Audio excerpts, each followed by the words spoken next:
And a brief time ago, I discussed the standoff in Egypt with Reuel Marc Gerecht, a former CIA officer who's now a senior fellow at the Foundation for the Defence of Democracies. Looking at these mass rallies across Egypt, do you feel that the army got the mandate that they wanted when they called for this day of action to try and get a mandate to crack down on the arrest?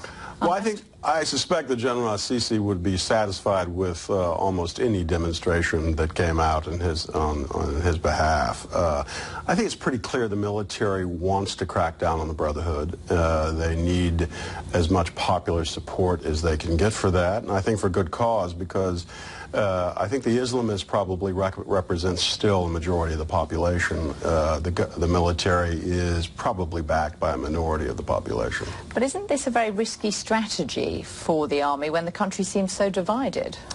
I think in General Sisi's view, it's the only strategy they have.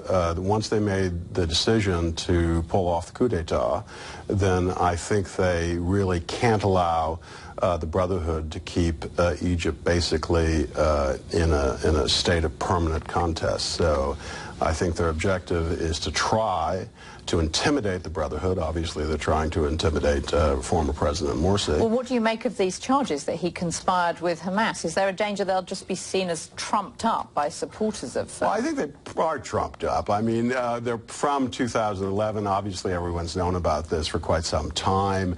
They could have been used to disqualify him from running from the presidency. They chose not to do that.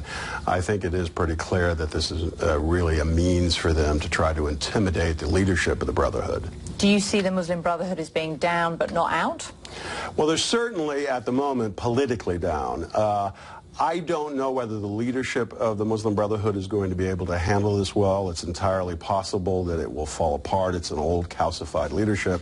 But the Islamist movement, I think, is quite strong. I think we should recall that when they had the parliamentary elections in 2011 and 2012, the Islamists, the various parties, took in about 70% of the vote. And that's probably pretty close to where the majority of Egyptians are. Now, you've written that an economic judgment day is coming in Egypt. How soon?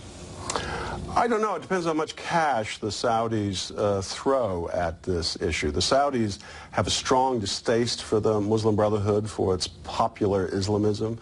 They're obviously putting billions of dollars into Egypt, but eventually even the Saudis are going to have a problem maintaining Egypt. So, you know, who knows? But I'd be surprised if they don't have Judgment Day within a year. Reuel Gerecht, thank you very much for joining us. My pleasure.